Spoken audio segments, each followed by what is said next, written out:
Games.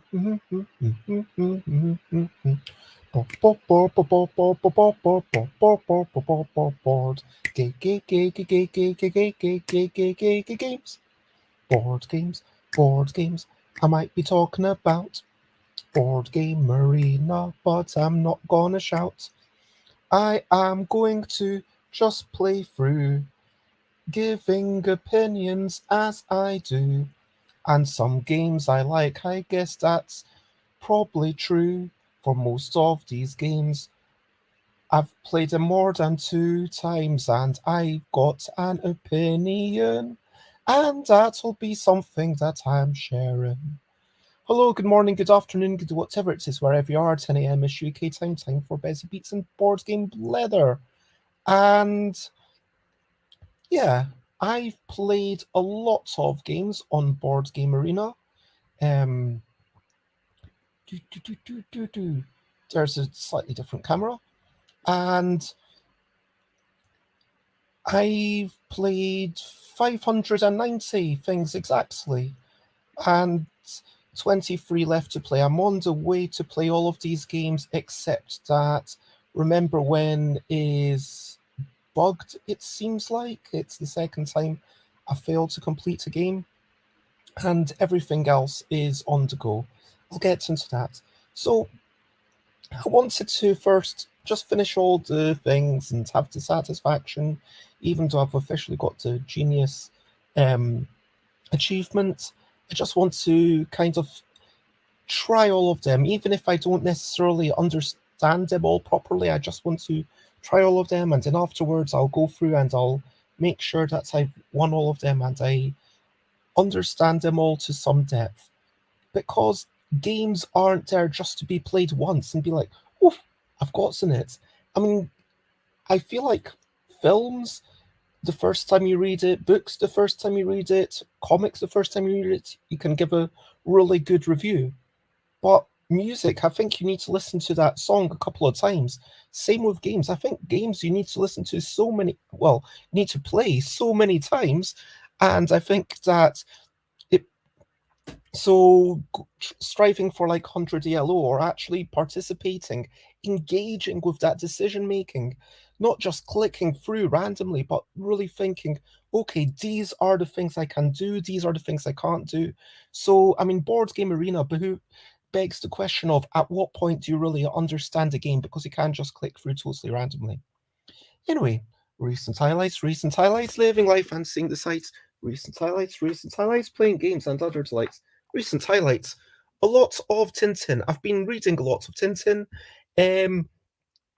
It's been probably 12 years since I've read all of these books, and I think the family collection, we did have a perfect collection, but there's, I want to say, about 5 of them missing, and which is annoying because one of them was the one that brought me back into reading it in the first place, just last week. I'm noticing that there is some questionable things going on in terms of, like, yeah, like Tintin in the Congo. I think it was meant to provoke colonialist attitudes, and Tintin in Russia was meant to provoke anti-Russian sentiments. And so by design, they are xenophobic to some degree. And obviously that's not great. But there's no denying that these stories are really lovingly crafted, and there's a wonderful mixture of the fantastical and the mundane, going through and seeing the rain come out as you drive along, and then that becomes something that's discussed for a couple of pages, and the story keeps moving with a mixture of the mundane, the fantastical, the and so yeah, Tintin is my recent highlight. Brilliant thing, what's a little thing which is brilliant? I'm going to say that sharing stories in different mediums and playing to the strengths of that medium, whether it's films or music or short stories or games, whatever you're doing, please understand the medium. And so it's with this deeper understanding of the medium that we can all hopefully, do some lovely things. As always, feel free to comment, ask questions from like follow as I get to the main topic. And today I am just going to run through a bunch of games and say what I think of them and talk through my moves. If you are not familiar with Board Game Arena, then please use my referral link, which will be in the comments.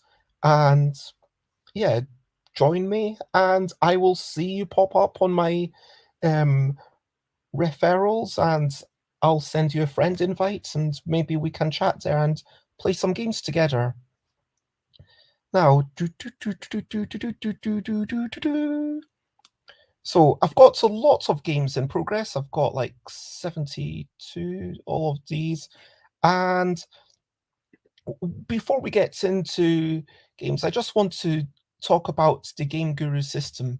The Game Guru system is basically to say, okay, out of everyone who's played this game, so many people who've played it the most get to do stuff. So they get to decide what's going to be happening for the next arena session. And I just find this incredibly sad because, okay, photosynthesis, I've played that a lot. I understand that.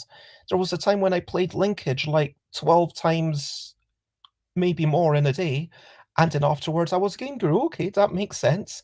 Soluna, I recently started like 10 games of it. Okay, that's okay. But like everything else, Hero, Gross Tarok, B, Exploration Warzone, Gorami, Ledunia Poop, and Gear and Piston, I've only played them once.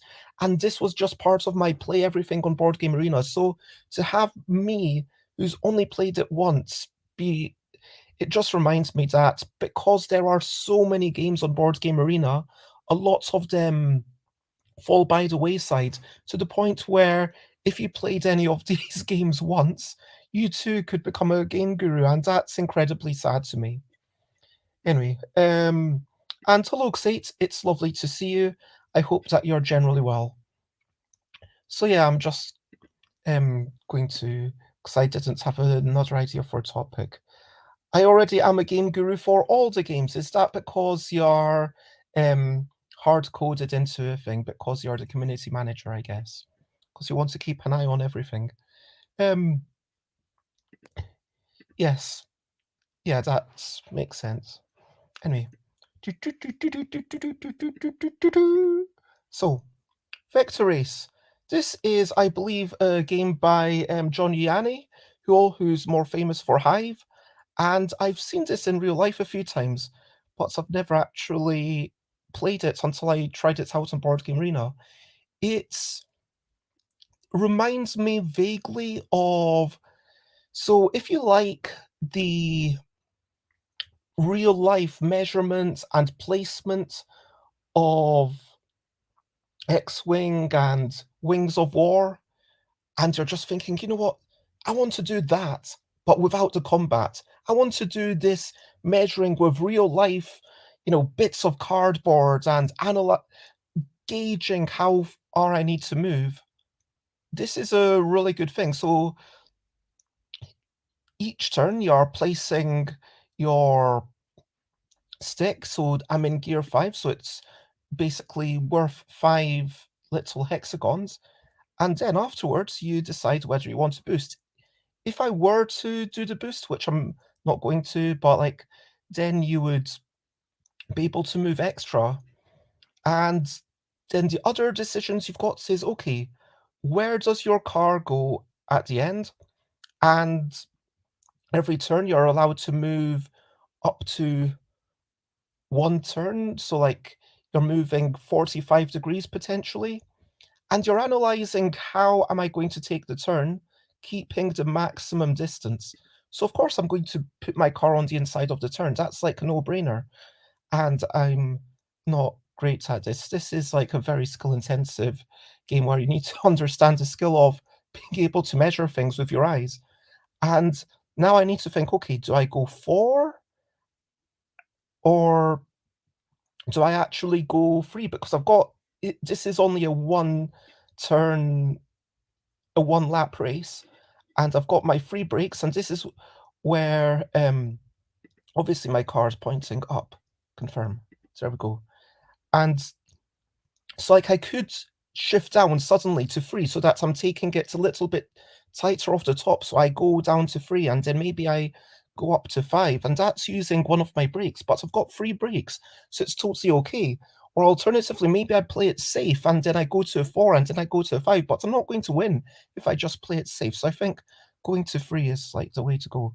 Anyway, so that's Vektorace, and Xate says, "This one is more fun than expected on Board Game Arena." I absolutely agree, which is why I've got games going on with all the different races, and I'm hoping that I actually win one of them, because as you can see, I've currently won nothing. Vektorace again.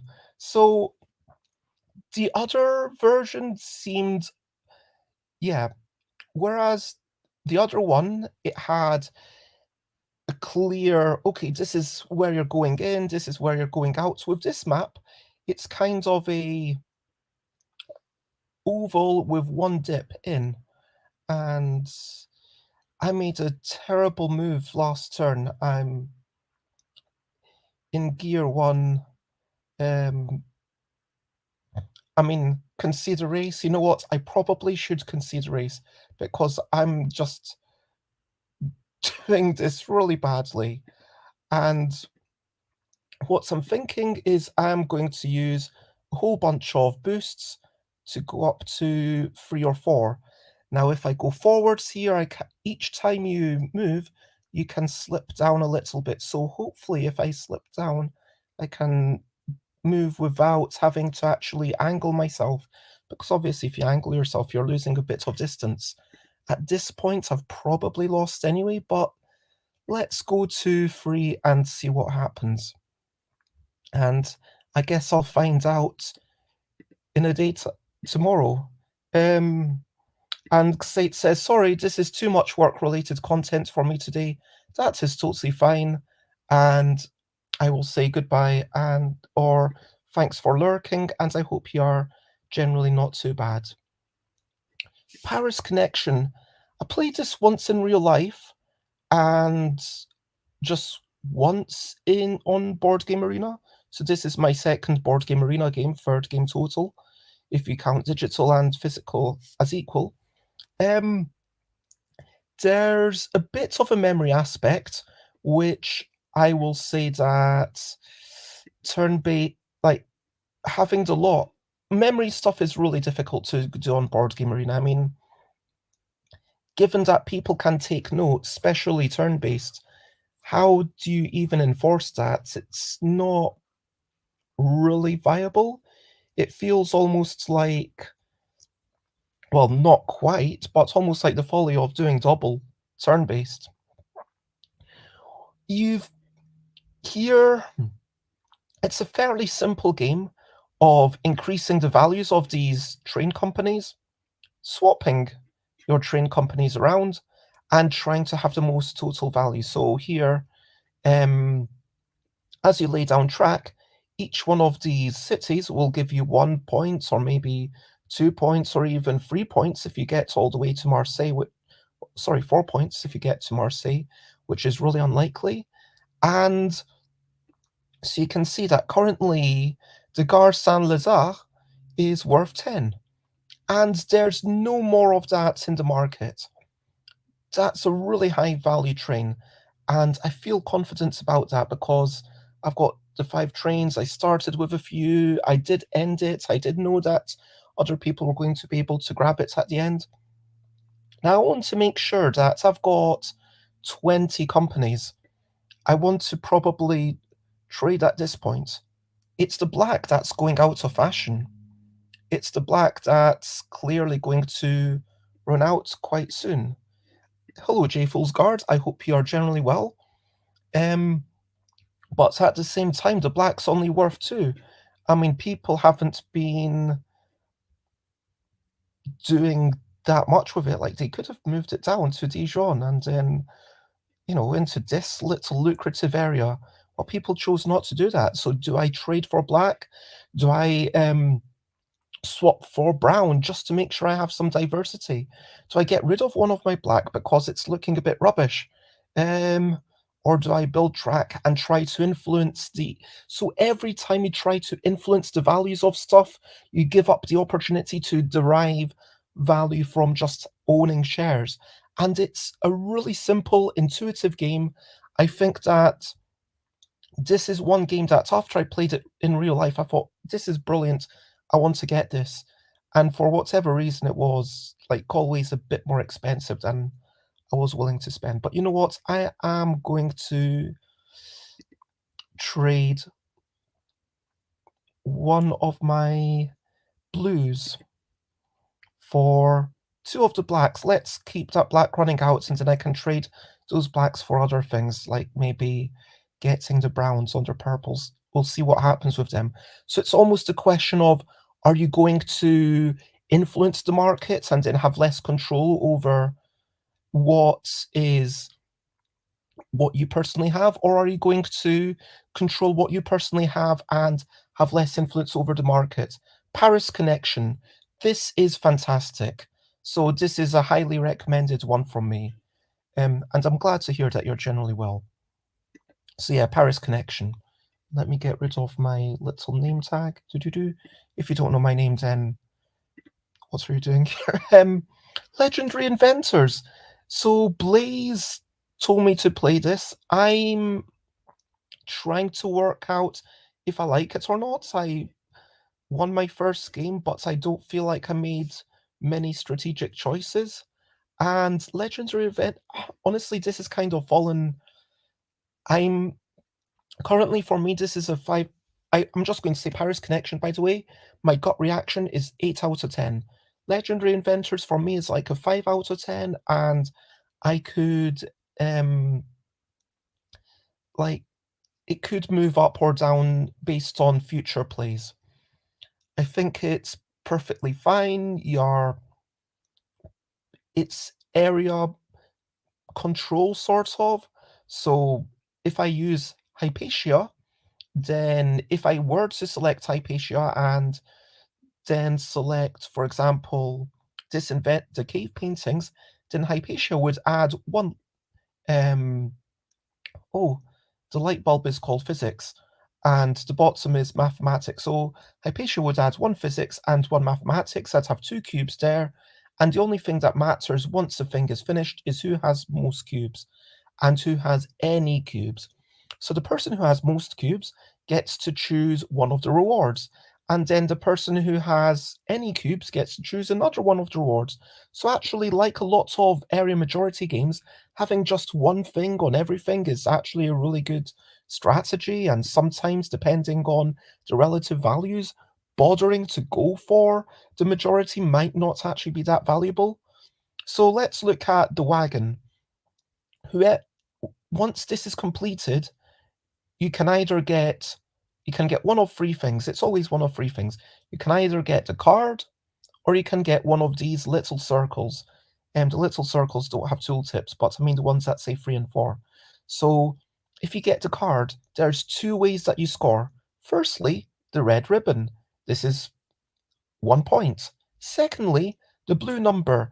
If you've got a consecutive sequence, you get the number equal to the highest number in that sequence. So starting off with 1 and then working up to 5. I mean, that's a thing that you need to do a lot of in the game to make sure you don't have any missing numbers, and then you might get a 5 points if you have 1, 2, 3, 4, 5, for example. The other options are like this little ribbon, which will give you 1, 2, 3 points. The coffee mug, which allows you to refresh everyone. These little chocolates cubes, can't quite remember what they are, which allow you to put down 2 extra cubes, and these upgrades. So the numbers are upgrades for your characters, and you always need to go like to the next one. So for example, Hippocrates, if I got the number 3, I could upgrade Hippocrates chemistry up to 3. And if I manage to do that, then Hippocrates would now start putting down 3 cubes rather than 2 cubes. And if I manage to get a 3 on chemistry and a 1 on mechanics, then I get a bonus 3 progress points. It's there's lots of ways to score, there's a bunch of things to consider, but none of it seems like super exciting to me. None of it seems like, wow, I managed to do this. There's never, I mean, maybe if I play it a bunch more times, and this is why I feel like I should at least wait until 100 ELO. That means that I've won it like 3 times. I've gotten a good sense for the game. I'll have more to say about it at that point. But currently, it just feels like, yeah, it works. It's a nice game. I would happily play it, but there's like it's right in the middle, it's mediocre. Anyway, so what will I do on this turn? Um, so I'm seeing that Hypatia at least. So let's see, do I really want to go for the 3? I mean, if I really want to go for the 3, then that would allow me to. I mean, I could go for the 3 and guarantee myself a 3 by getting the wagon, and then I would. Alternatively, I am green, so maybe I should just chuck in 1 card over there, hoping that I get a 3 here.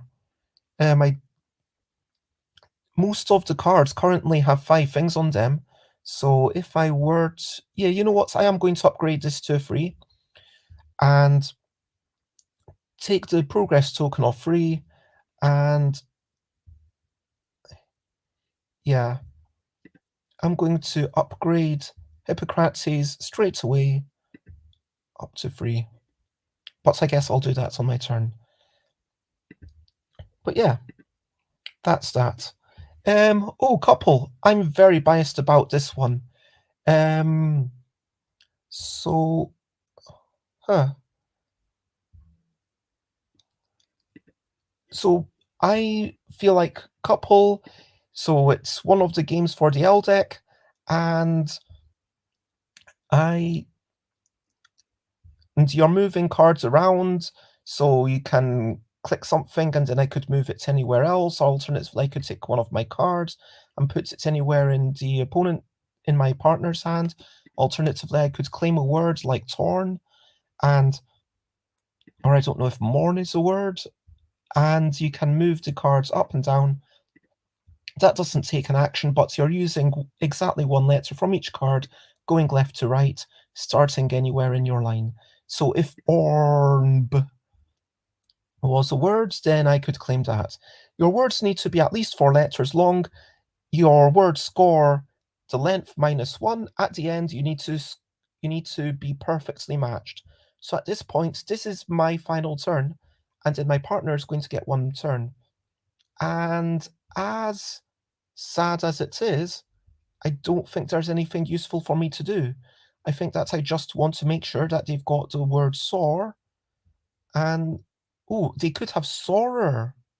Ooh, sorer. Is that a word? Like to be more sore?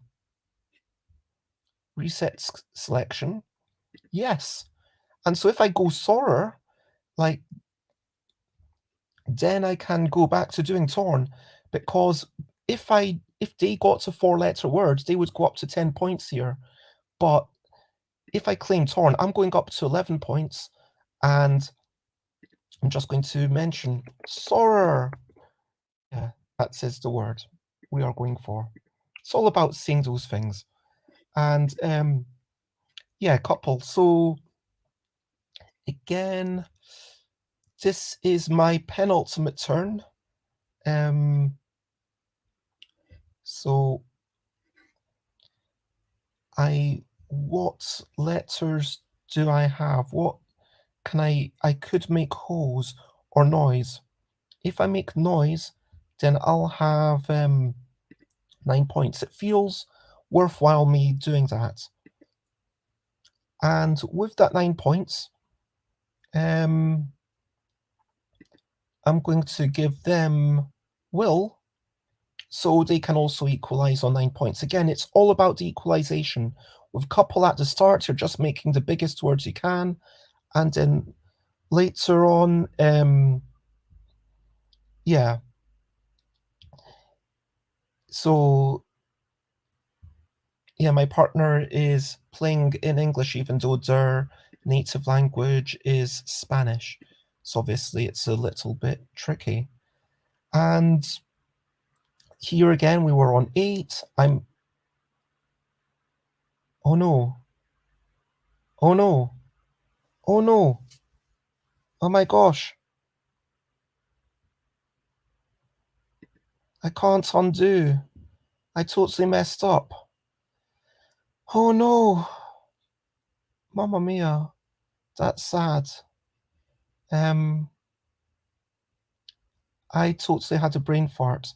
I totally did not look at the turn counter, and I played too quickly. And yeah, I feel like there should have been a undo button. I feel really annoyed. But yeah. Anyway, I'm going to pass and I'm going to apologize. I'm so sorry I played the word when I shouldn't have had a brain fart. Glad you enjoy it. You can also play in other languages if you find someone else to play with. I do apologize for the whole writing stuff. It probably is not the best. Okay, Wizard. This is a really interesting game. This is so is couple co-op? Yes, couple is co-op. It's named couple because it's a couple of people and you're cooperating. So yeah, couple is definitely co-op. It's one of my favorite Aldeck games, although I think Questable's actually taking it over. So yeah, this is Wizard, and Wizard is could be compared to Oh Hell in the same way that Uno could be compared to Crazy 8. So Oh Hell is a traditional card game also on Board Game Arena where played with 13 ranks, 4 suits, and first turn you get just the 1 card, then 2 cards, and 3, and so forth, until you're getting a whole bunch of cards. And you've got to guess how many tricks you will win. You get points for getting it exactly correct. But whether you're above or below, you get negative points if you're wrong at all. The further away you are from your prediction, the more negative points you get. And as you can see, I'm doing particularly badly in this game. Negative 170 compared to 110 and 30. So yeah, Omurizaga is, yeah, right in the middle. And Audrey seems to actually know what they're doing.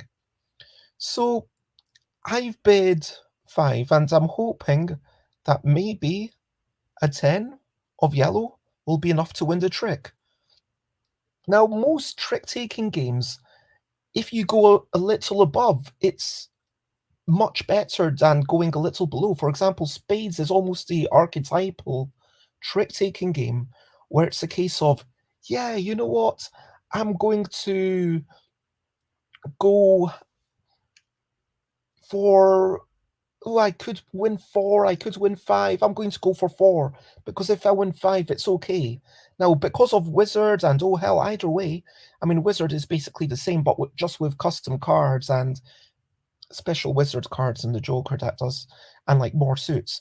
But either way, it adds to the tension, it adds to the excitement, and I think I'm currently really, really bad at it. It is like 20 rounds, which seems like an awful lot to me, but it's something that I could absolutely see the mixture of tension and anticipation and, okay, with more cards coming out on future turns, there's more at stake. So even though I'm way behind, in theory, if I played perfectly and Audrey did not, which is very unlikely, I could still catch up. So there's a lot of emergent loveliness about this.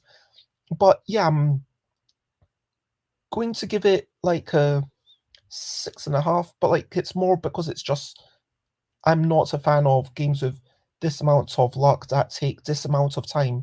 Just it's the length mixed with that. But like this will definitely be a game that I think I enjoy uncovering a bit more. Yeah, this is one that was one that was my first time playing through. Ah, Kulami. So I am Huh. I was sure I'd won one of the games. I guess I haven't. So Kulami is an abstract strategy game, which is a genre that I love. And what you're doing is you're placing a piece, and then your opponent places a piece that's horizontally or vertically in the same line. You are not allowed to place on the same piece that you just played. So, for example, my opponent couldn't play on the same 2x2 square. And you cannot place on the previous piece. So you can't just go back and forth, back and forth. And the game ends when no one can play, when someone cannot play. So if I were to play on the end bit here, and all of these lines were full or had been played, that shape had been played in the previous turn, then that would be the end of the game. So you're never quite sure how much of each shape is actually going to be filled. You're never quite sure when the game is going to end. And it's area majority, just whoever has more things in an area gets that number of points. So I currently have the most things in this area, so therefore I get 4 points. If we had a tie, no one gets any points. If I had the most things in this area, I would be getting 6 points because that's an area worth 6. It's very intuitive. It's very simple to pick up, but I am terrible at it and I'm struggling to work out how to play well. And that's my favorite kind of game where it's easy to understand the rules, but hard to master the strategy. And I'm enjoying this kind of stumbling through, blindly working out what's going on. I love that part in a game. So yeah, Kulame. Seems very neat. Yeah, I 100% agree. And I'm going to listen to Stream Elements and do a tiny bit of stretching and just make sure that my back does not seize up. Yeah, so 100% agreed. And now, Photosynthesis. This is a game I love. This is a game I own physically. I played it maybe 5 times in real life, and I've played it. I'm actually wanting to find out now. I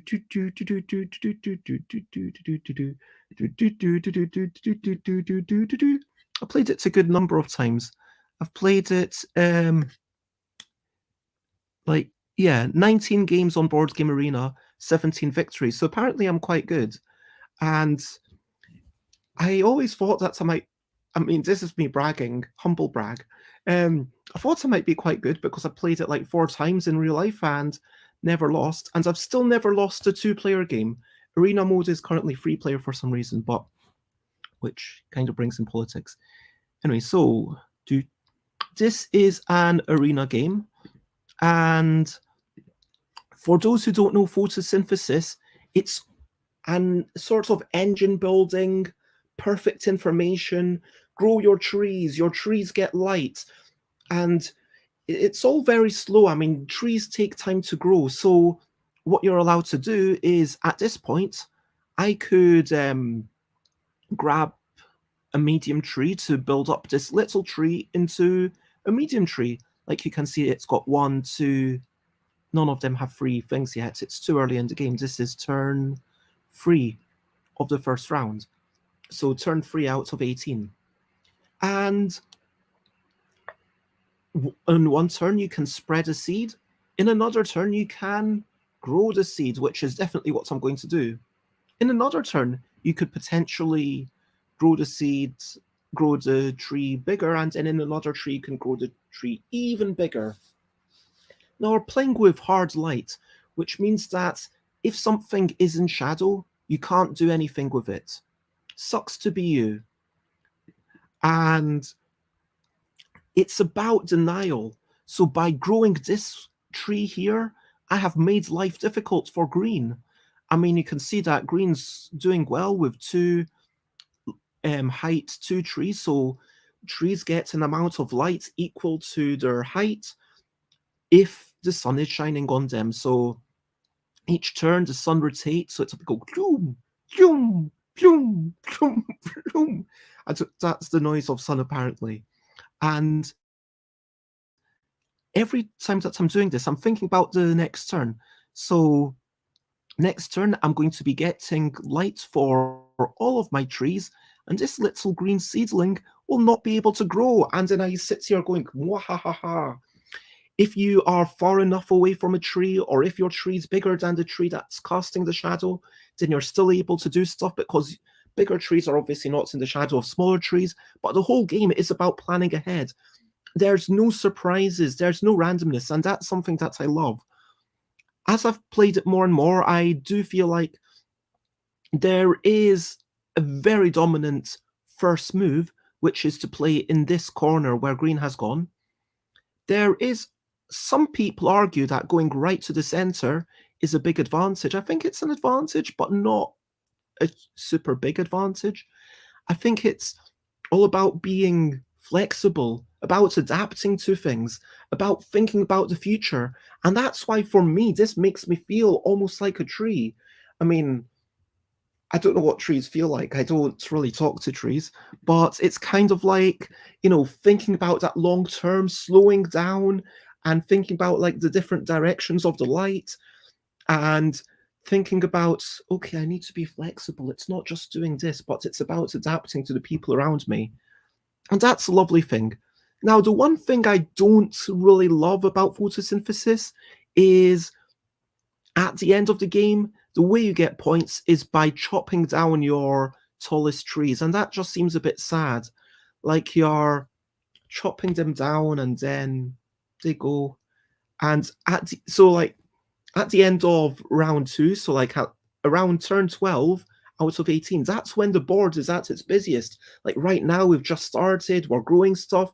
In like maybe 5 turns, we'll have a board full. But then at the end, if we're all playing well, which I hope we are, then the board will be sparse and almost empty, because we'll have turned all our trees into points. And that feels a bit sad to me. I kind of wish that there was a game very similar to photosynthesis, with the blocking, with exactly the same kind of shadow. I know there's a sort of sequel to it with 4 ways, but looking through the rules, it doesn't seem as engaging to me.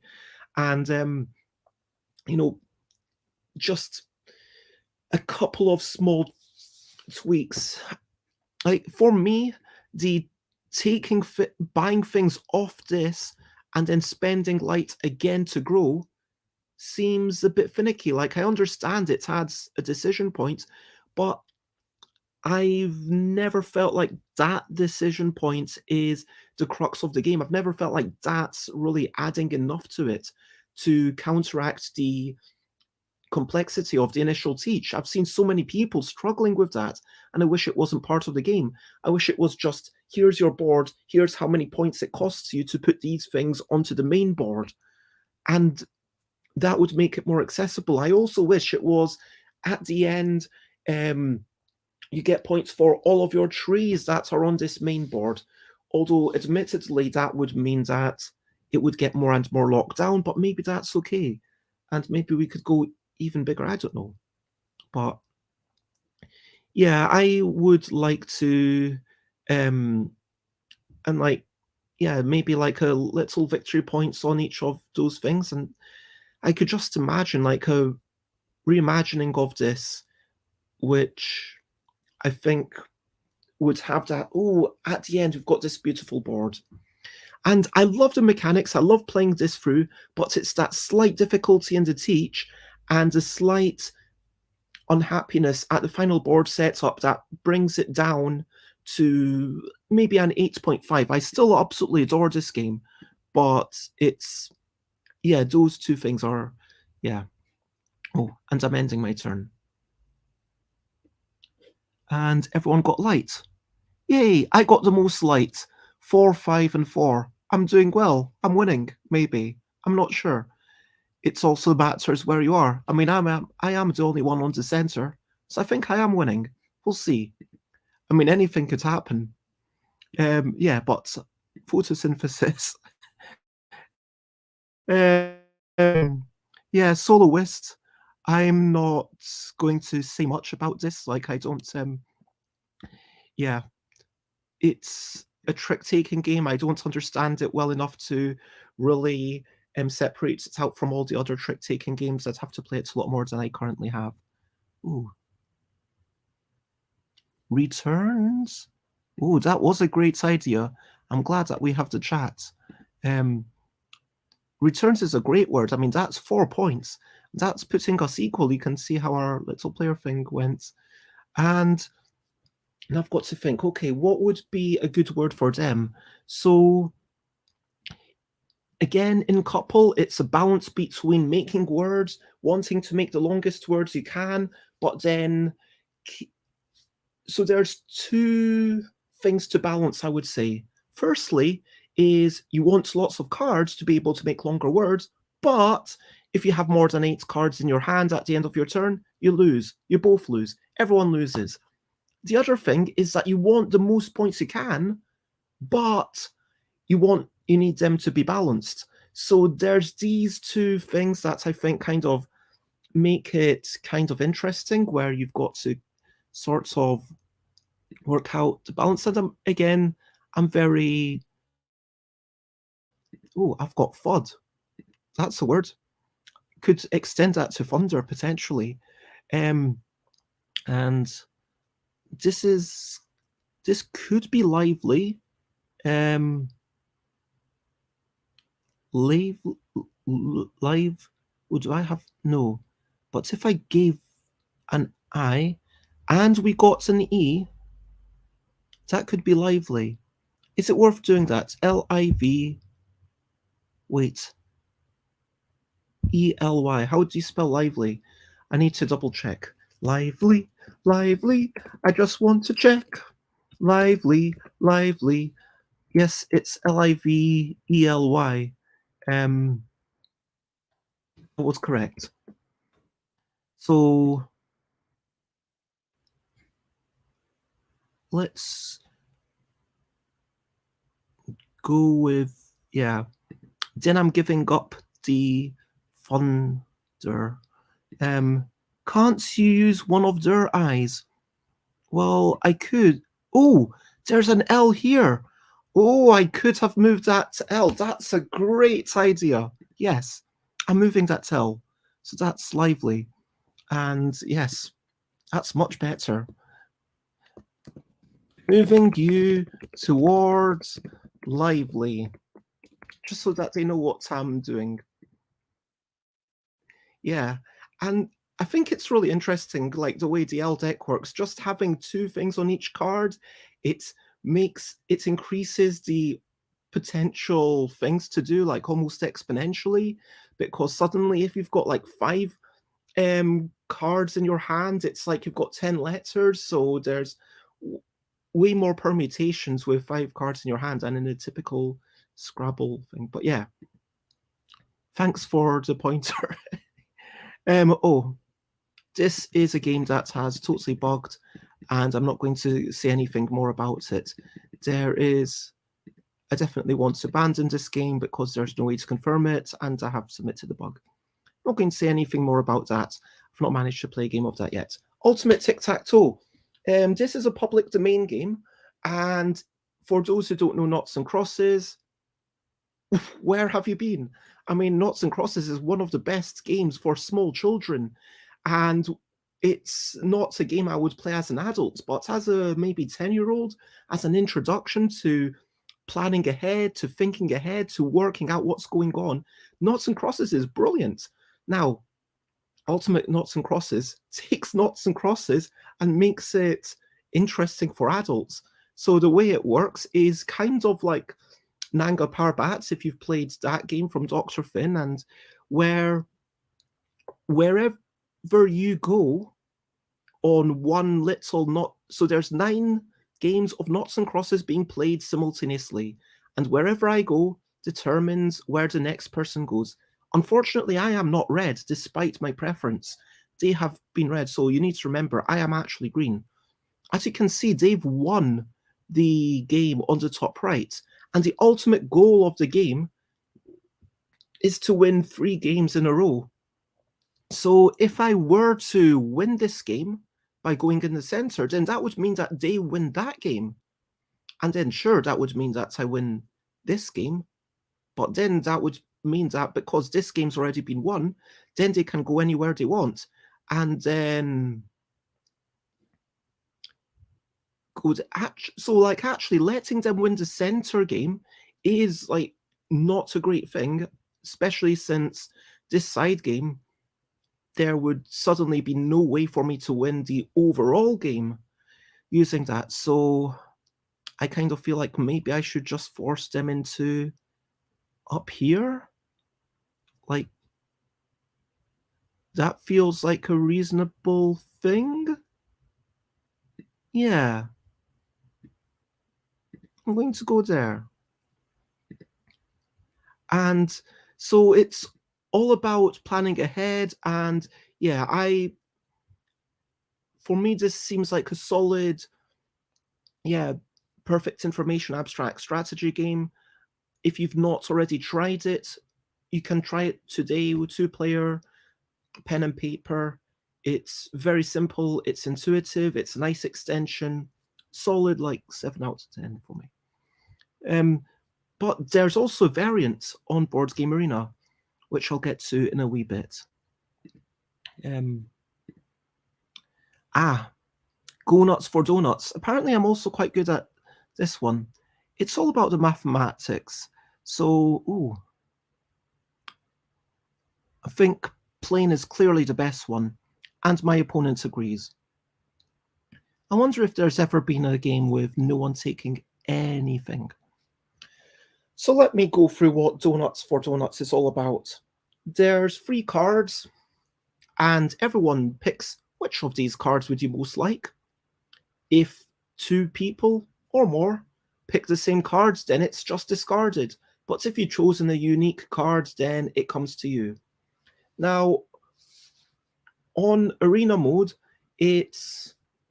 some people say that's a 2-player game, it's more mathematical, it's more strategic. 3, 4, 5, it's more about thinking about what other people are doing, it's more of a party game vibe. I really like all of the donuts except for the 3-pointer, which feels like you want that 95% of the time, and the one that requires you to have 6 different types, which seems like 30% of the time maybe it's a good choice. But everything else is like really tight. Everything else, so chocolate frosted. If I pick that, then I would get a random card off the top. And I need to be thinking, what's the chance of me getting any particular card? I could get something really rubbish. I could get another chocolate frosted. I could get the chocolate eclair. And if you get chocolate frosted into chocolate frosted, then you do not keep repeating the effect. You do not keep drawing the top card from the donuts deck and then drawing the top card from the discards deck. Yeah, that surprised me the first time it happened, but it only happens once. Glazed, okay, that's 2 points. It's a solid thing. That works well. Now, jelly-filled, it's 0 points, but if you get a second, it's worth 5. That's 2.5. That's a tiny bit more, but there's a lot more risk. I'm feeling like jelly-filled is probably the worst choice for me currently in this current position. I mean, for sure, if either of us had a jelly-filled, then that would be basically giving 5 points for that person. So clearly I want to deny whether it's giving me the 5 points or denying 5 points to my opponent. Glazed, I mean, that's a 4-point swing. So 2 points for me, 2 points for them. And chocolate frosted, well, there's the random swing of whatever he gets off the top, plus there's the opportunity to get that donut, which I mentioned a while back, where you need to have 7 or more types. That's a really difficult thing to do unless you use the chocolate frosted to get some of the random things. And that does open up the game. And this is where the randomness, where the luck comes in. And there's a question, do you feel lucky, Punk? Well, do you? Do I feel lucky? I feel like, so yeah, sure thing, or I'm going for lucky thing, but don't tell them. Okay, so and yeah, Go Nuts for Donuts. I think it's a solid game. I would even though I've played quite a bit, it feels lightweight. It's one that I could easily take or leave, and I'm enjoying learning how the two-player thing works. I think it's one of those games where you can get into psychology, and it does require everyone to understand the game well enough. But before you can access the psychology, I mean, for all the talk about poker being a very luck-based game, it's also very skill-intensive. You need to understand the maths before you get into that psychology part. And I think that Go Nuts for Donuts is similar, and I do worry that with only 3 things to go for, regardless of player counts, more and more players are going to become more and more chaotic. And I guess that's okay. But also the other downside I have is that with 2 players, if you end up early game with 2 cards that are clearly terrible, like the one with needing 6 types when everyone only has 1, then you're just going to keep going for the other one over and over and over and run the game out like that. And that's not the most exciting. So I kind of wish that in 2-player, you maybe, if you both go for the same thing, 2 new donuts come out, but that would require extra components. But yeah, it's a solid game. I would give it like 6.5. Okay, Silo. This is really interesting. This is another combinatorial game. Perfect information. All you're doing is moving one of your pieces. And I could move this black piece. You can move the top piece from any stack. So if I move this black piece, then the orange would move with it.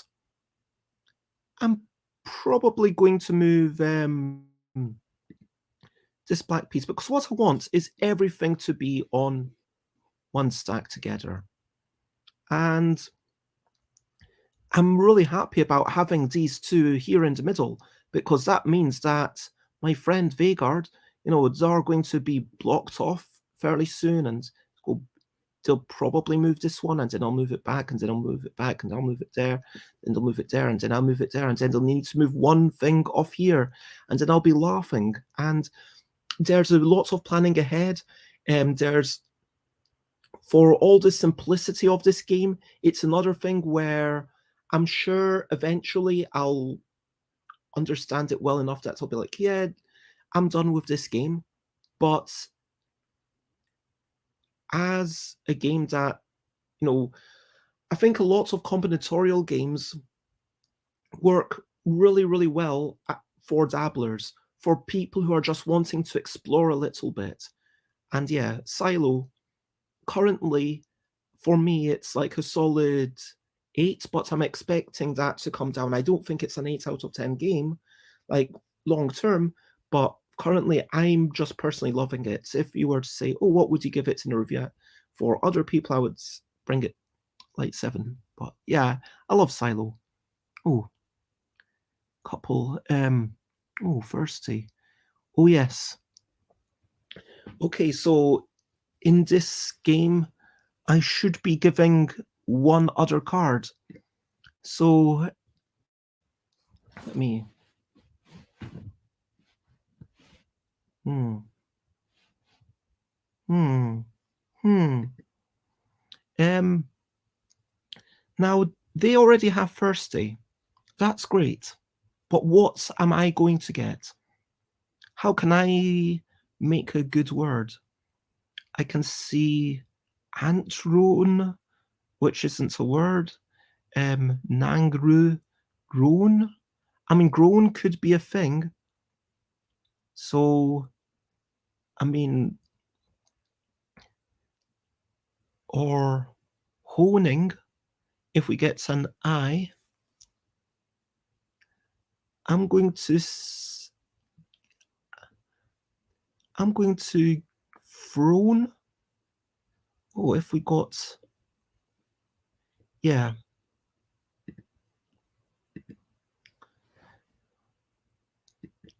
And please don't give me a card, but move for your second action. The reason I say that is because if they give me a card, I'll be up to 8, and then I'll draw 3 more cards, which puts me up to 10, which means that even if I gave them 2 cards, I would still be above the limit. So by being 1 below the limit, drawing 3, I'm allowed to give them 2 cards and then not make a word. By delaying the word creation, that means we potentially have a few extra actions for me to get the best words possible. So yeah. And I'll say, not sure what word is best for me. Maybe phone. Yep. Let's start setting things up. Here we go with silo. And silo can be played on 2 different things. Well, let me actually take off my jumper. There's 2 different boards available to play. There's the longer one and there's the shorter one. So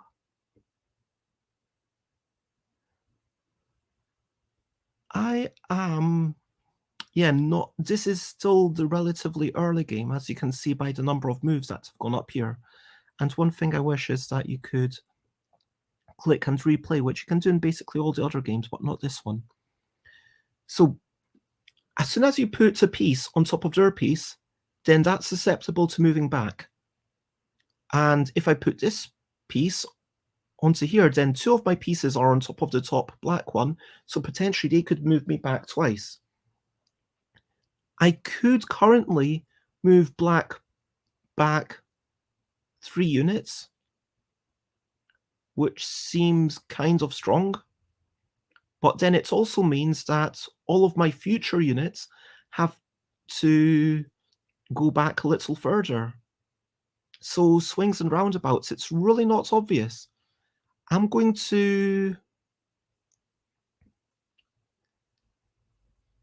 tempted to either move this yellow onto here or this one onto here, and then try and assemble a big substack of my own stuff here, because there is definitely power in having like a big substack of your own stuff. But if I move here, then that means that even if they move older stuff here, I can get them in the end.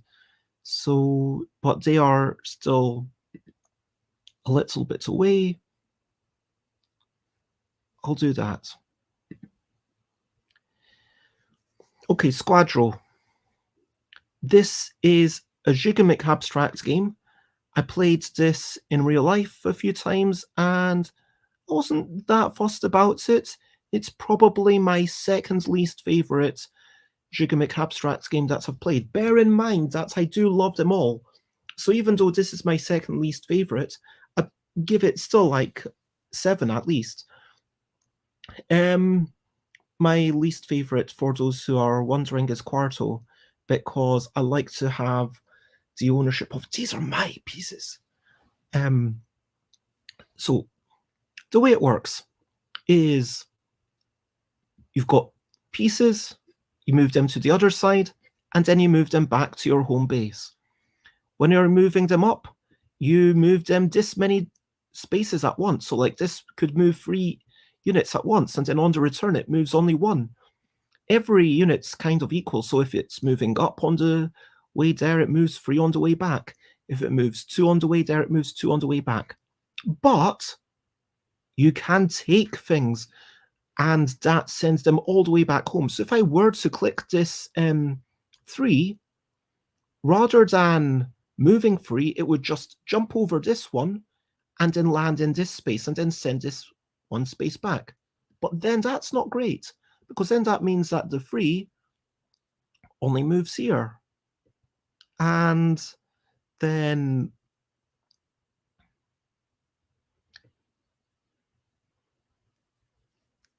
I could move my 3 back up, and like, as you can see, you can get into the whole, okay, if this, then that, and that. And so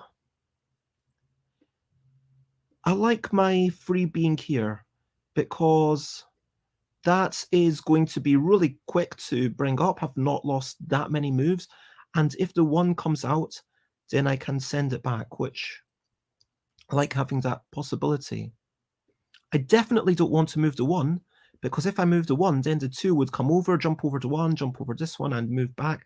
And I'm giving them basically 2 extra moves, plus I'm sending my things back. So that's the no-brainer. Definitely don't do this. This is also no-brainer. Definitely don't do this, because, you know, if I move the 2 over here, then the 3 would go ploop, ploop, ploop, and basically get to the end.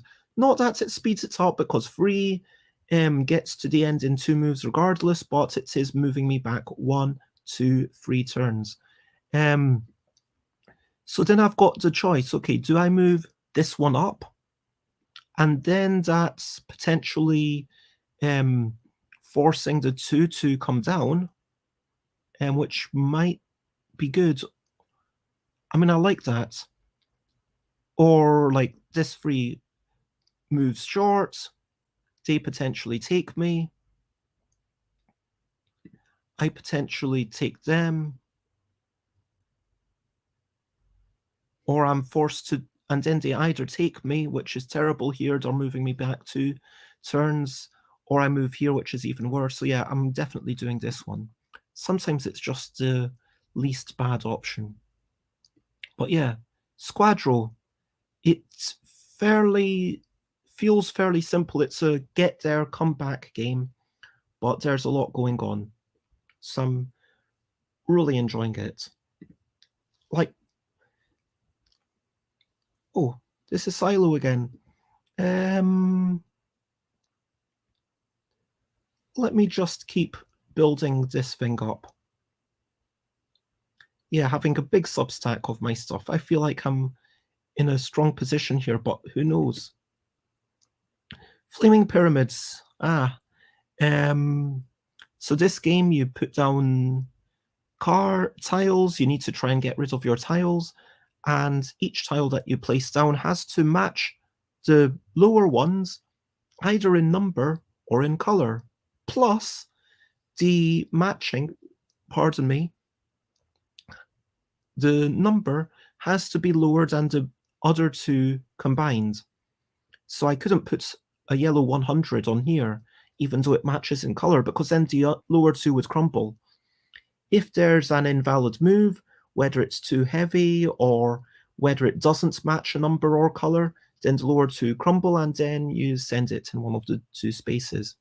There's also these fiery tiles. So coal ignites if it's touching straw, and that's a difficult thing to play. So I kind of feel like I should go for the coal while I still can. And yeah, if I so if I played there, then they're going to play in one of these 2 spaces, and then I'll have to play in one of those 2 spaces. And do I have a red or a 10? No, I don't. I do have a green, but my green would be 30, which would be too heavy for... Oh no, I could play the 4. Yes. So I've got something that I could play here. So I'm going to go for this thing, just to play it while I'm not... Yeah, well, nothing bad's happened. And you can see I'm on 10 tiles, they're on 23. You're trying to get rid of your tiles, so we'll see what happens. Rage. Another trick-taking card game with unique cards. Yeah. Soluna. This is a perfect information combinatorial game by, I think, Bruno Feduti, and with a random setup. You scatter these tiles, and whichever side they land on, that's it. Each turn, I mean, I could concede a round, but I'd rather not. I guess you could concede, or you can combine 2 stacks. So if you want to combine 2 stacks, they either have to be the same height, which is why I can combine this double sun with this double moon, or the same top face. So I could obviously put the moon with any of these things. So you can see that when it starts off, any of the single tiles can go on any of the other single tiles. And in theory, it feels like Nim, where you might be thinking, okay, I do that side, okay, I need to move them off. If we follow the normal pattern, then I'll end up winning, so I need to make sure that I stick to the normal pattern, or alternatively, if we go with that pattern, then they'll win, so I need to go off it. And I'm like, here, if I combine that, then they combine that, and maybe and the way I'm currently playing is just being a bit random for the first few turns, and then once there's slightly fewer things, then I can really math it out. And this is the kind of game that I actually really enjoy playing turn-based, because if there's a point where I want to spend a minute thinking, oh, I do that, or even 2 or 3 minutes, then I don't need to worry about holding up someone at the other side of the table. And conversely, I'm not getting bored while someone else is doing something similar. And so, okay, so here I've got to match there, then them, me, and them combining the 2 moons, me combining the 2 twos, and that might be fine. So maybe I just do that. I don't know. I'm honestly not sure. Boop. Okay. Oh, I think I've lost. Sad times. Yeah, in Boop, you're trying to get a line of 3 cats. And first you need to grow your kittens into cats, and then you get your cats into a row. They've got 2 cats here, and I can block that, or 2 cats there, and I could block that. But I clearly can't block both. Oh, wait a minute. They don't have any cats left. Oh, interesting. Ah, so maybe I haven't lost. I think this is the first. If you can't make a line of 3 kittens, a kitten is removed and you get a single cat. So actually, maybe if you know what? No, if I do that, then my kittens get up. Then I get 2 kittens upgraded to cats, because I've made a line of 3. As soon as you make a line of 3, any kittens in it get upgraded to cats, and that's a good thing. So am I going to go with that, or do I want to keep a kit?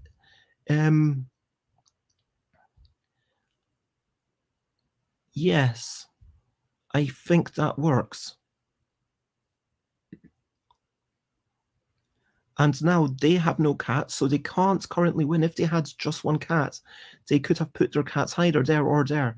The thing about this game is that if you put down a piece, it moves all the adjacent pieces, but kittens cannot push cats because cats are bigger. And if I put a cat here, then this grey one would have moved up left, but then because there's something behind it, it can't move. So as soon as you get 2 in a row, that's a very strong position to be in. Boop. Despite the cute graphics, it is a combinatorial perfect information game. It's actually very deep. And yeah, I'm currently feeling it's a solid wee thing. I need to explore it a lot more, but currently like 7 out of 10. Yeah, Ultimate Tic-Tac-Toe, as well as being about, why am I scoring -1 points? In options, yeah, the win condition is the 2x2 square. So I'm red here, and I think I want to make a 2x2 square, and yeah, so I have to play on this grid. in theory, if I made a 2x2 square on these two places, that would line me up for a very possible success. I think I cannot make any 2x2 squares on this piece, so I'm just wanting to focus on blocking them. So once I've blocked that space, that blocks, well, one of these two spaces, it blocks that. And so there's, yeah, 1, 2, 3 possible squares they could do. I'm going to play in one of these two because that blocks the most, and I think I will go there because that, and this is the first time that I've played a 2x2 variant, and I really love the fact that you use the same basic system and it's just adaptable. I love games where it's like, oh, you know what, we'll change one rule and then it's totally different. Like Go, where in Go you change the grid or you change the board size and it's like a totally different game. But yeah, that's Ultimate Tic-Tac-Toe. And let me do the wee turning around. Let me do the wee turning around. And President has a lot of really rude names. It's I'm not going to get into that. Okay. Redstone. This is a Go variant. So for those who don't know Go, taking turns placing a stone of your color, and if a group of a color is completely surrounded by stuff that's not the same color, if it has no empty spaces touching that group, then it's removed from the board. Go has some complications in scoring, and Redstone is an attempt by Mark Steer to simplify it.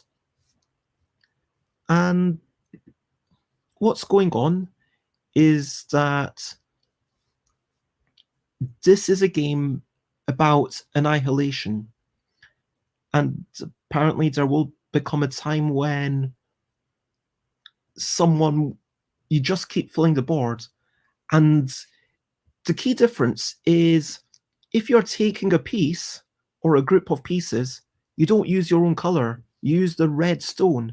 And then the red stone becomes like, and it provokes death. I mean, it's not just bad for your opponents, it's also bad for you.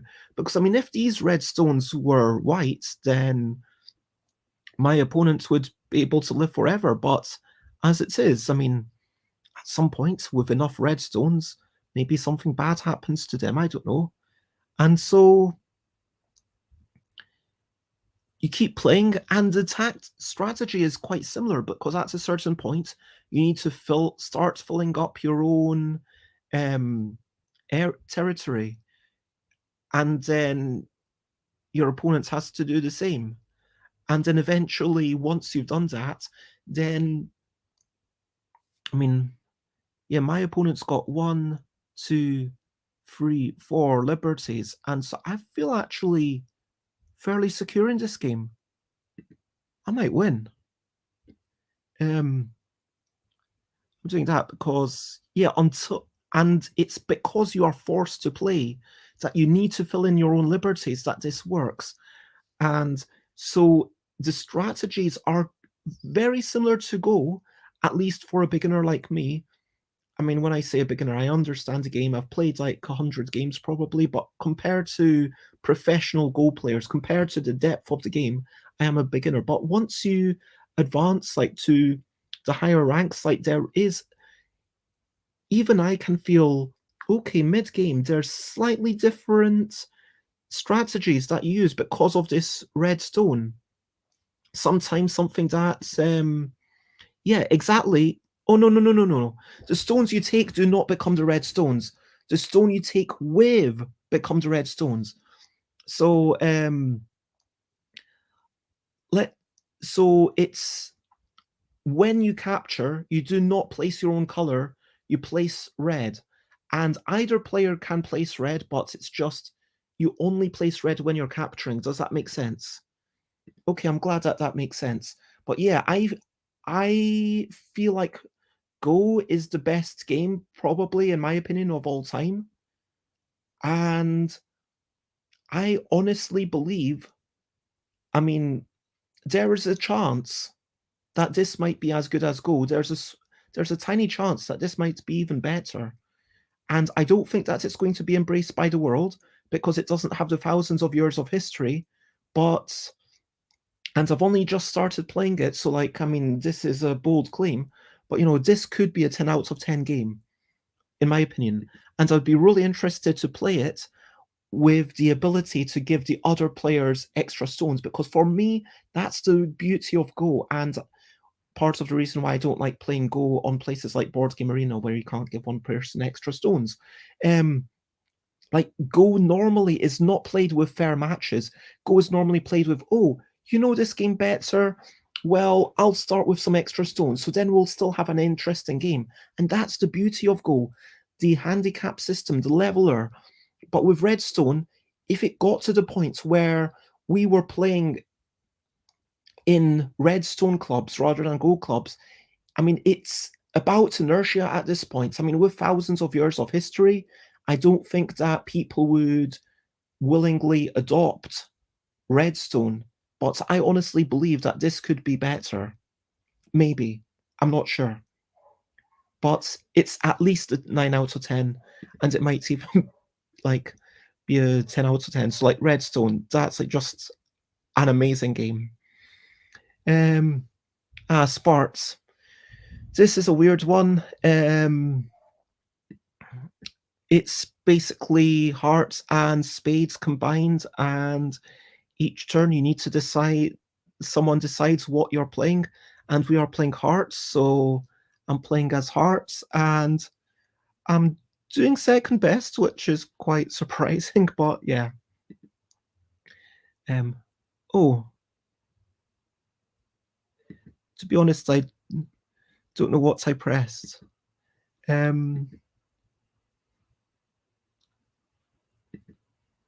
Okay, tainted.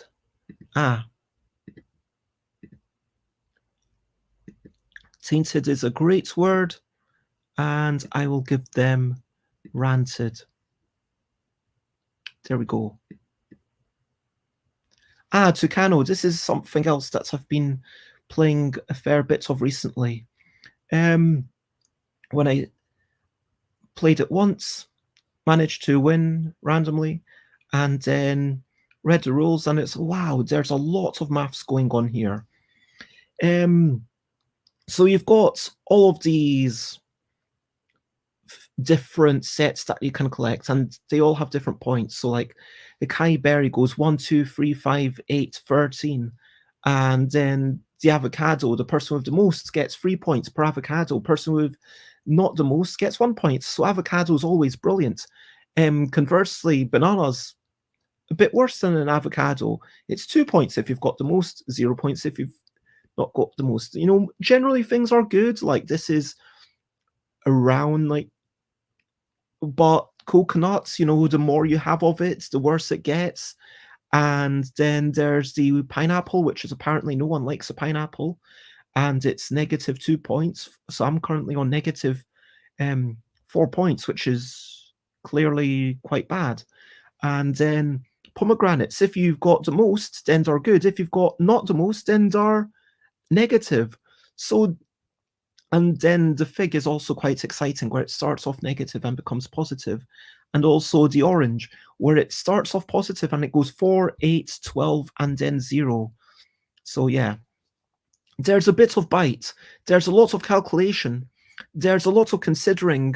Yeah, I mean, I think that pineapple they are a bit pineapple phobic in this game. But thanks for supporting the cause of pineapples. I feel like there's a lot to ponder. There's like Go Nuts for Donuts. It becomes a case of thinking, okay, this gives me this many points. This is the expected return. But I prefer the drafting here. The way the drafting works is simply pick a column, and then a card comes out to every column. Pick a column, and then a card comes out to every column. So you're generally going to get around 3 cards per turn because that's how many are coming out. So if you just picked randomly, you'd always be getting 3 cards, but sometimes you'll get more because you'll think because they're not that great, but then eventually they'll stack up, and it's like, well, here, the coconut.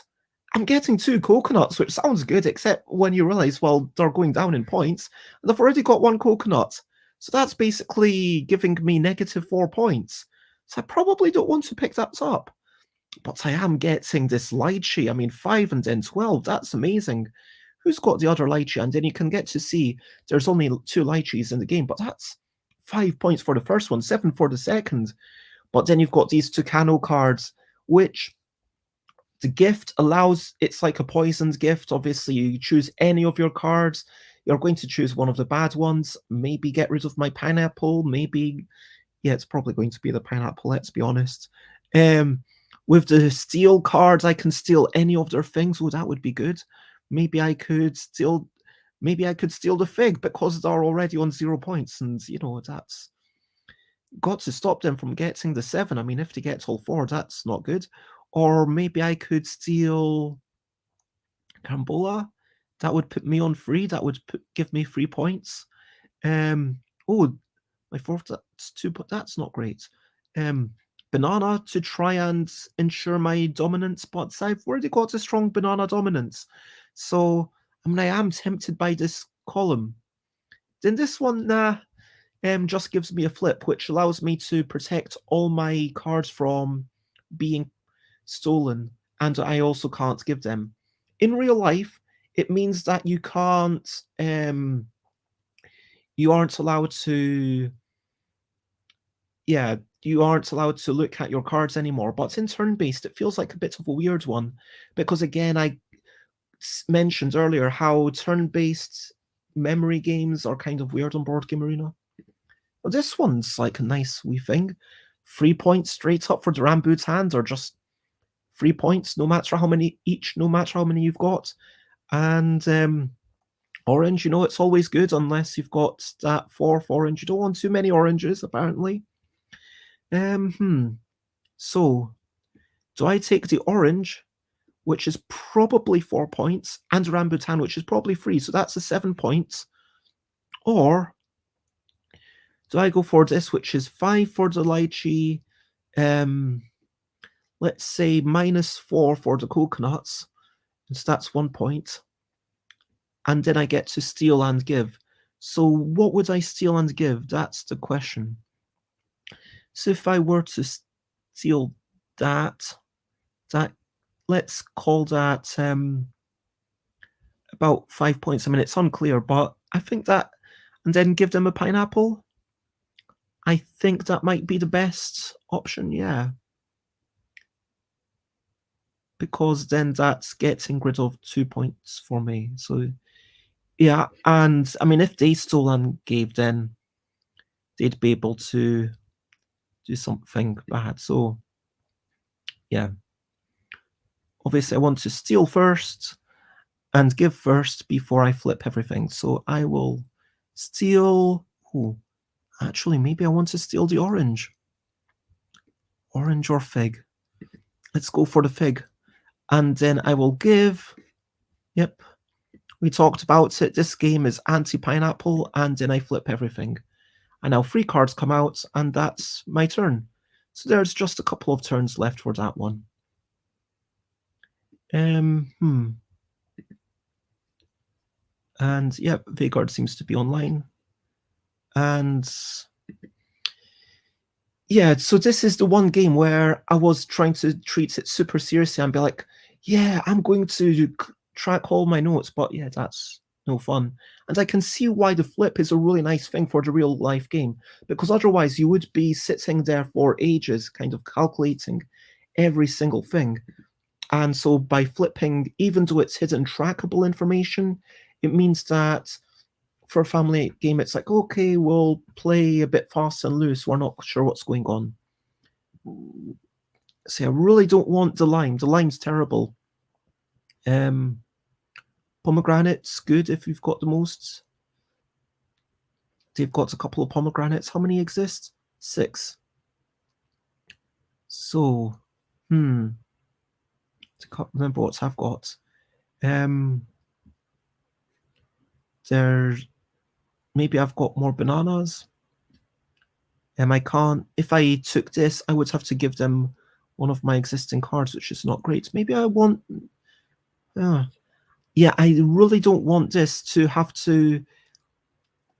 I think I want the avocado, even though it's just the one card. Avocado gives me 1, maybe 3 points. This one gives me. Oh no, then 2, and then I can give them the.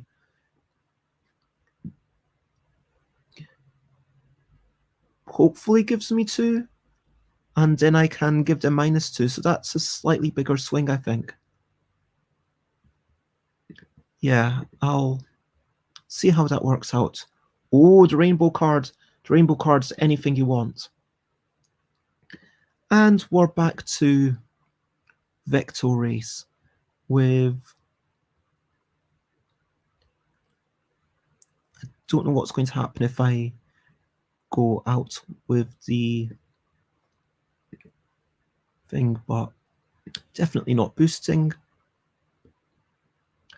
I only don't have that much breaks yet, so I might as well use them all.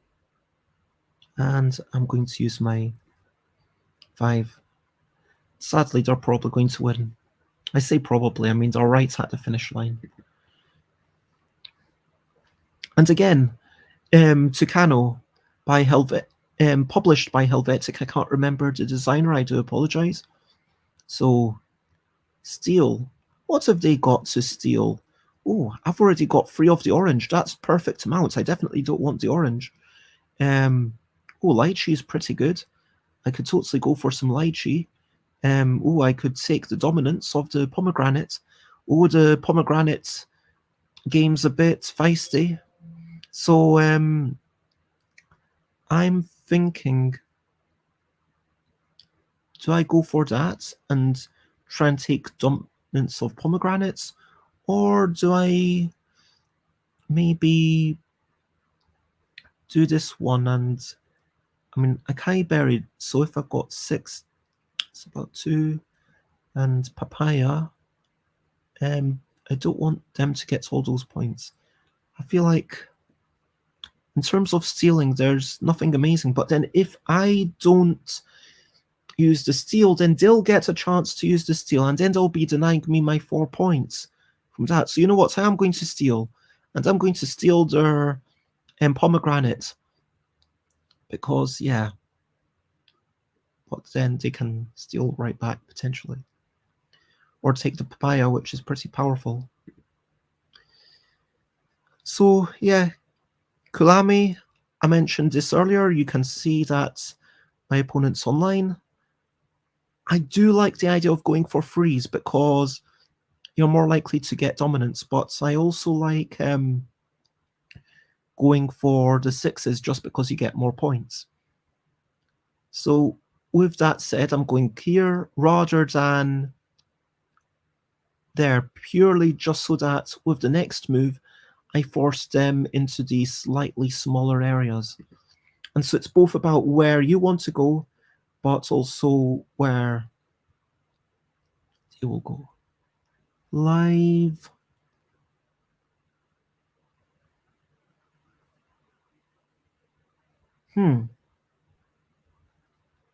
I thought they had lively.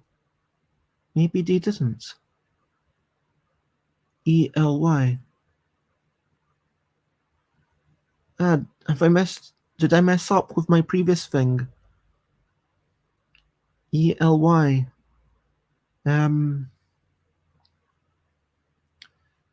Lives. I could give them lives. It's not as good as lively. Yeah.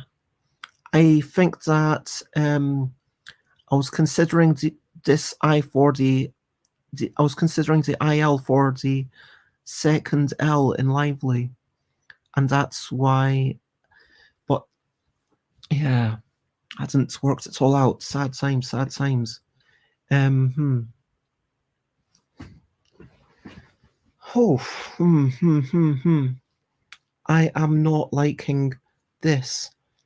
I feel like, okay, so we could have lives.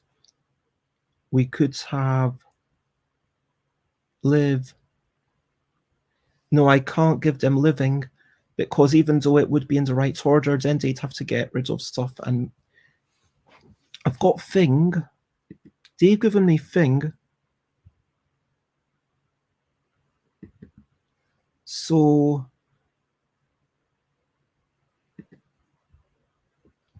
maybe I move back to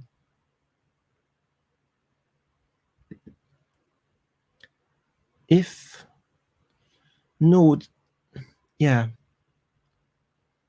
If I move the L here, then I need L, I, V I've got, E I would move in, L, Y I've already got. 2, 3, 4, 5, 6, 1, 2. Yes.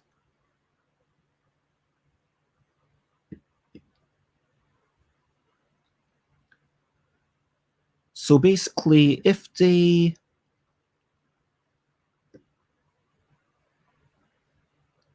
Oh no.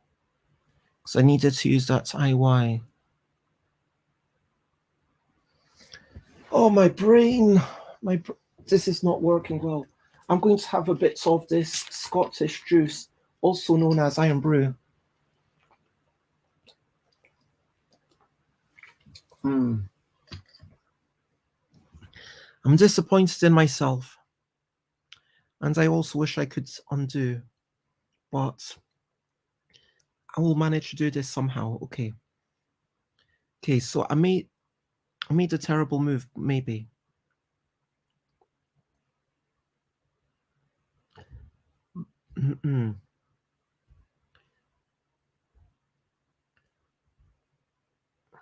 So on their turn, they give me 2 things. I think I just need to claim that word. So I would LI. I use the IQ, yep. That sorted us out because I put the IQ there, then the E here. Okay.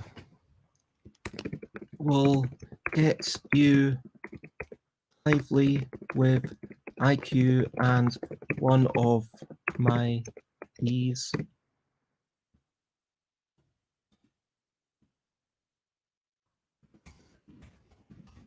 Of JSH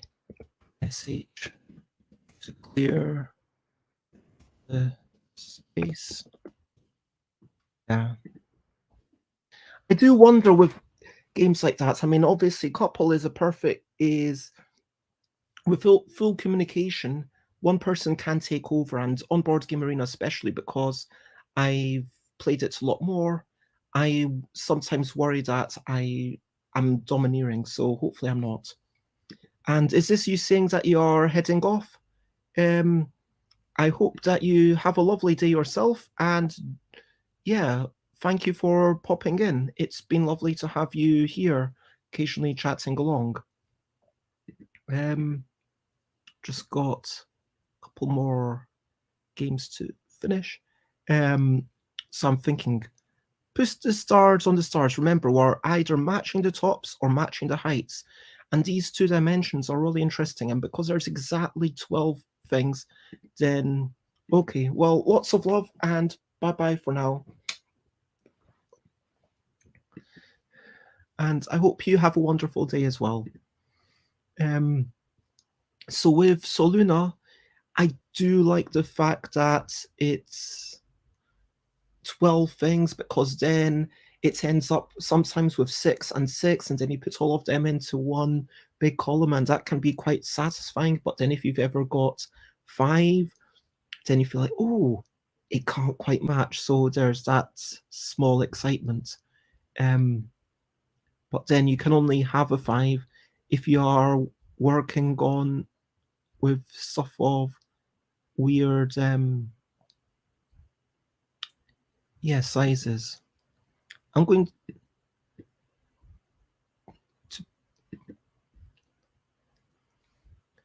yeah, again, I like just going to see what happens, and this one, it's actually not working. So, actually, that's the end of my thing. So, at this point, I'm going to say, if you've got 5 minutes to stick around or not, question of the day. Here's a little question before we go on our way. My question of the day is, do you like perfect information games? Do you like games without luck? Do you like games where you have to kind of plan ahead? Or do you feel like you really want a little bit of luck to mean that it's not going to get as intense or whatever? Yeah, how do you feel about perfect information games? And obviously, I like them. Question of over to you. What are you up to? You can share button if you want to. I am going to go and get some potato fritters because apparently they're available at 11:30 at a local place, but then they sell out. And so if you go at 1 o'clock, they might have already sold out. So I'm going to make sure that I put on some bottoms and then go there just now. And I'm going to try and get myself to London. Recap and wrap up before we finish up. Look, there's lots of games on Board Game Arena, and I think that whilst a lot of them aren't games that I would choose to play, I think that it's really nice to have the opportunity to explore these things with other people. And it's about games are there to be explored, not just to be played once and then discarded, but to be explored. And any game becomes better when you gain a slightly deeper understanding of it, and then you start to become able to look ahead, to plan ahead. I think there's something wonderful about that. And so, yeah, there's some great games. And if you want to check them out, I'm Stuff by Bez in all of the places, stuffbybez.com/streams. Thank you very much, everyone. Share, spread the word. And for now, the only thing left to say is bye, bye, bye, bye. This is a goodbye song. Bye, bye, bye, bye. Thank you for watching along. Bye, bye, bye, bye. This is the end of the show. Bye, bye, bye, bye. Now it's time to go. Bye, bye, bye, bye. This is a goodbye song. Bye, bye, bye, bye. Thank you for watching along. Bye, bye, bye, bye. This is the end of the show. Bye, bye, bye, bye. And now it's time to go. Bye, bye.